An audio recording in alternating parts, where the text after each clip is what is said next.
पहली गलती। जीवन को बहुत बड़ी सीख देने वाली कहानी। एक बहुत ही खुशहाल गांव सपनपुर था। वहाँ सभी लोग मिलजुल कर रहते थे। किसी के घर में किसी भी चीज़ की कमी ना थी। सभी में प्यार था, किसी भी तरह का क्लेश न था। पास के गांव में एक चोर और उसका मित्र रहता था। चोर चोरियां करता था, परंतु उसका मित्र बहुत ही ईमानदार था। वह जानता था कि उसका मित्र चोर है, पर बेरोजगार होने के कारण वह स्वयं उस पर निर्भर था। इसी वजह से वह किसी के सामने यह राज जाहिर नहीं करता था। उसका जीवन आनंद पूर्वक बीत रहा था। वहीं चोर एक ईमानदार मित्र के साथ होने के कारण कभी संदेह का पात्र नहीं बना।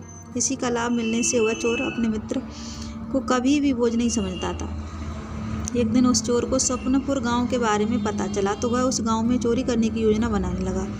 रात को वह उस गांव में गया और चोरी करके वापस आ गया। चोरी में उसे इतना सामान मिला जितना उसने आज तक नहीं देखा था, पर अभी भी उसे लग रहा था कि वह और सामान ला सकता था। इस बारे में उसने अपने मित्र से बात की, पर उसके मित्र ने किसी भी प्रकार की सहायता से साफ इनकार कर दिया। उधर गांव में पहली बार चोरी की घटना होने के कारण यह खबर आग की तरह फैल गई, पर प्यार और सदाचार की भावना होने के कारण सब लोगों ने उस परिवार की सहायता की और उन्हें दिलासा दी। इस घटना के बाद सब चौकन्ने हो गए थे, क्योंकि उन्हें इस बात का पता था कि चोरी किसी बाहर के व्यक्ति ने ही की है।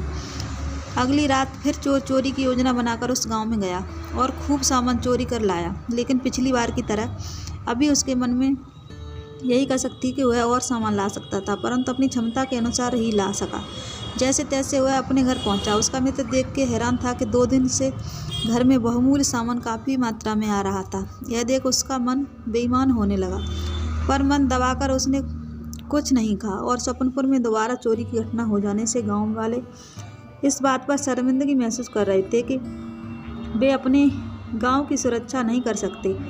तब उन्होंने गोपनीय ढंग से चोर को पकड़ने की योजना बनाई। अगले दिन चोर ने अपने मित्र पर साथ चलने का दबाव डाला और चोरी में मिलने वाली चीज़ों के बंटवारे की बात की, तो उसका मित्र ईमान डोल गया और उसके साथ जाने का प्रस्ताव शहर से ही स्वीकार कर लिया। जैसे ही संध्या हुई दोनों घर से निकले। उस चोर ने अपने मित्र को चोरी के गुण बताए ताकि वह कोई गलती ना करे। जब दोनों सपनपुर गांव पहुंचे तो गांव वाले उन्हें छिपकर उन पर नज़र रखना प्रारंभ कर दिया। थोड़ी दूर जाते ही चोर को इस बात का आभास हो गया कि उसका पीछा किया जा रहा है, पर उसके मित्र को इस बारे में नहीं पता था।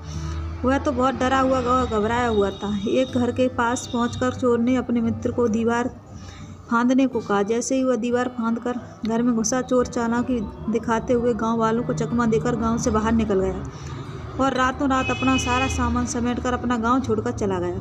वहां सपनपुर में उसका मित्र घर में तो घुस गया था, पर जब उसने देखा ही उसका मित्र कुछ देर तक ना आया तो उसने पसीने छूटने लगे। वह थोड़ा आगे बढ़ा तो उसके पैर में एक बाल्टी से टकरा गए और बाल्टी गिरने के कारण रात अंधेरे में बहुत तेज आवाज़ हुई।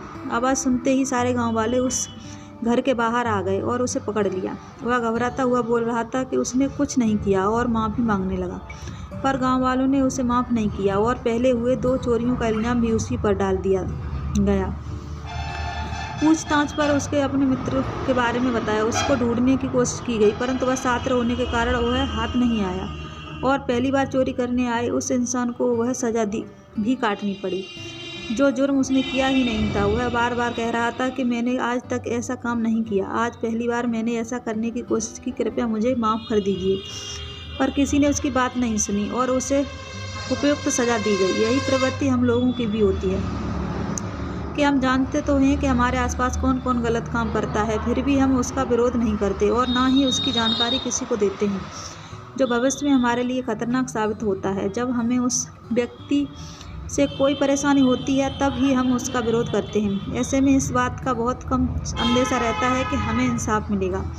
कई बार तो इसका नतीजा यह होता है कि हमारा मन भी ऐसे गलत कार्यों की तरफ आकर्षित होने लगता है और हम लालचवश वह काम करने का प्रयास करते हैं और पकड़े जाने पर क्षमा याचना करते हैं। पर गलत कार्य हमेशा गलत ही होता है और सबसे बड़ी गलती पहली गलती होती है। पहली गलती के बाद ही इंसान करने का आदी बनता है। इसलिए हमें दूसरे की गलती से सीख लेनी चाहिए और हमेशा खुद को सत्य की ओर प्रेरित करना चाहिए और प्रयास करना चाहिए कि हम अपने जीवन को ऐसी कोई पहली गलती ना करें जो भविष्य में हमें अंधकार की ओर ढकेल दे। उम्मीद करती हूँ आपको मेरी ये छोटी सी कहानी पसंद आई होगी। अगर कहानी पसंद आई हो तो हमारी वीडियो को लाइक करें, शेयर करें और हमारे चैनल को सब्सक्राइब करें। नमस्कार।